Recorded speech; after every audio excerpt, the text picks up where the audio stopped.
വടകരയിൽ K Muraleedharan M ആയി തെരഞ്ഞെടുക്കപ്പെട്ടതിന് ശേഷം വടകര എന്ന് പറയുന്നത് വട്ടിയൂർക്കാവ് പോലെ സുരക്ഷിതമാക്കി നിലനിർത്താൻ കെ മുരളീധരന് കഴിഞ്ഞ ഒരു സാഹചര്യത്തിൽ തന്നെയാണ് 2024 വടകരയിലെ രണ്ടാം ഊഴത്തിന് ഇറങ്ങുന്നത്. അല്ലെങ്കിൽ ഈ മത്സരത്തിൽ ജയം ഉറപ്പിക്കുക എന്ന ലക്ഷ്യത്തോടെ വീണ്ടും കെ മുരളീധരൻ തന്നെ സ്ഥാനാർത്ഥിയായി സിറ്റിംഗ് എംപിമാർ മത്സരിക്കുന്നു എന്ന തീരുമാനത്തിന്റെ അടിസ്ഥാനത്തിൽ കെ മുരളീധരൻ വീണ്ടും എത്തുന്നത്.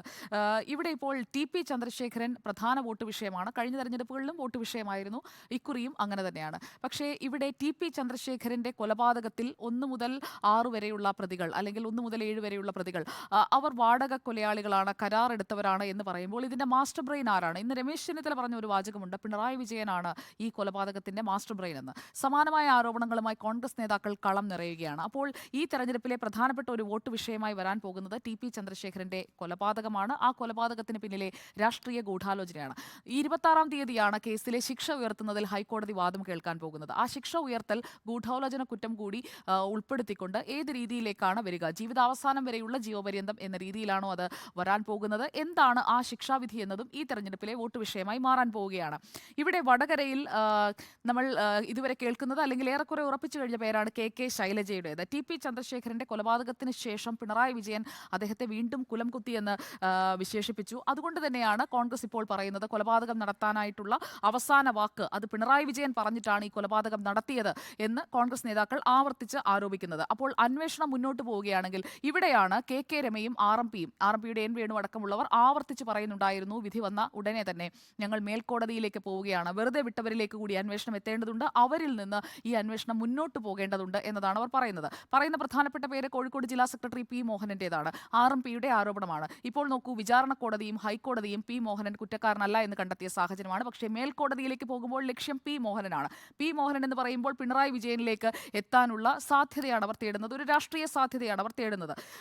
അങ്ങനെയാണിപ്പോൾ അപ്പീൽ നൽകുന്ന കെ രമയ്ക്ക് പിന്തുണ നൽകുമെന്ന് KPCC പ്രസിഡന്റ് കെ സുധാകരൻ ഇന്ന് പ്രഖ്യാപിക്കുന്നതും ഈ ലക്ഷ്യം മുൻനിർത്തിക്കൊണ്ടാണ്.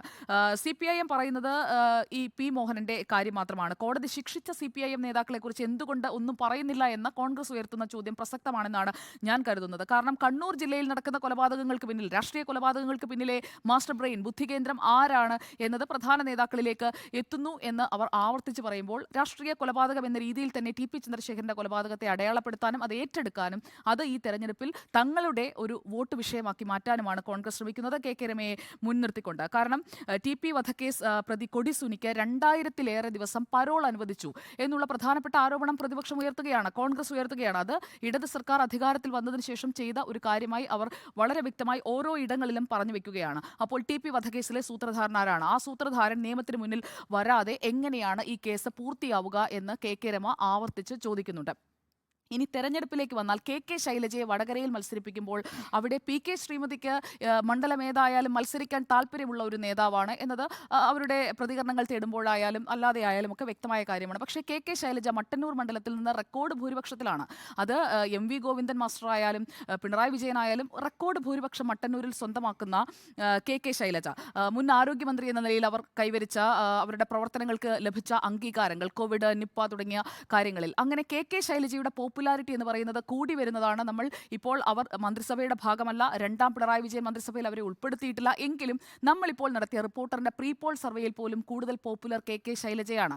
മുഖ്യമന്ത്രി പിണറായി വിജയൻ പലയിടങ്ങളിലും കെ ശൈലജയ്ക്ക് പിന്നിൽ നിൽക്കുകയാണ്. അപ്പോൾ കേരളത്തിന് അവരെ ഇഷ്ടമാണ്, അത് വടകരയിൽ ഗുണം ചെയ്യുമെന്നുള്ളൊരു പ്രതീക്ഷയായിരിക്കാം പാർട്ടിക്കുണ്ടാവുക. പക്ഷേ ഇത് കെ ശൈലജയ്ക്കൊരു വാരിക്കുഴി കുഴിക്കുന്നത് പോലെ പാർട്ടി ഒരുക്കുന്ന ഒരു അടവാണോ എന്ന സംശയം ന്യായമായും അവർക്കുണ്ടാകും. അതുപോലെ തന്നെ അവർക്കൊപ്പം നിൽക്കുന്ന ആളുകൾക്കുണ്ടാകും. കാരണം മത്സരിക്കാനില്ല എന്നുള്ളത് പല കുറി അവർ ഒളിഞ്ഞും തെളിഞ്ഞും ഒക്കെ വ്യക്തമാക്കിയതാണ്.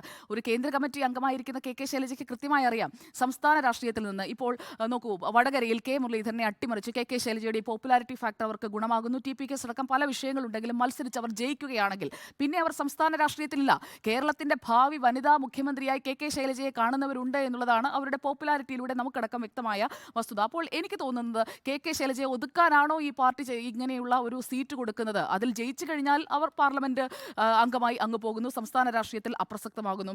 എന്നാൽ തോറ്റാലോ ഇപ്പോഴുള്ള ഈ രാഷ്ട്രീയ ഇമേജ് എന്ന് പറയുന്നത് അത് അപ്പാടെ പൊട്ടി താഴേക്ക് വീഴുകയും ചെയ്യും. രണ്ട് രീതിയിലായാലും പാർട്ടിക്ക് കെ ശൈലജയെ ഒതുക്കാനാണെങ്കിൽ ഇതൊരു നല്ല അവസരമാണ്. അങ്ങനെ തന്നെ ഉപയോഗിക്കാനുള്ള ഒരു സാധ്യത മുന്നിൽ നമുക്ക് തള്ളിക്കളയാൻ കഴിയില്ല. പിന്നെ RMP ഉയർത്തുന്ന തലവേദന ആ മണ്ഡലത്തിൽ പ്രധാന വെല്ലുവിളിയായി നിൽക്കുകയാണ്. അത് കുറേ വോട്ടുകളെങ്കിലും ഇപ്പോൾ ഇതിന് പിന്നിലത്തെ കൂടുതൽ കണ്ണികളെക്കുറിച്ചുള്ള രണ്ടുപേരെ കൂടി പ്രതി ചേർക്കുന്ന സാഹചര്യം, അപ്പോൾ അത് തീർച്ചയായും നഷ്ടമുണ്ടാക്കുമെന്നുള്ളത് ഉറപ്പാണ്.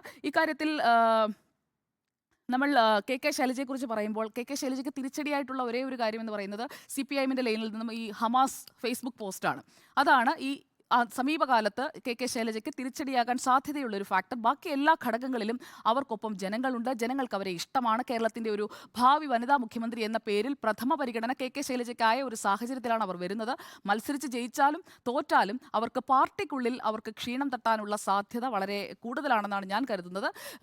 കെ മുരളീധരനും കെ ശൈലജയും നല്ലൊരു പോരാട്ടമായിരിക്കും അവിടെ നടക്കുക. പക്ഷേ TP വധം അത് ദോഷം ചെയ്യുമെന്നുള്ളത് ഉറപ്പാണ്.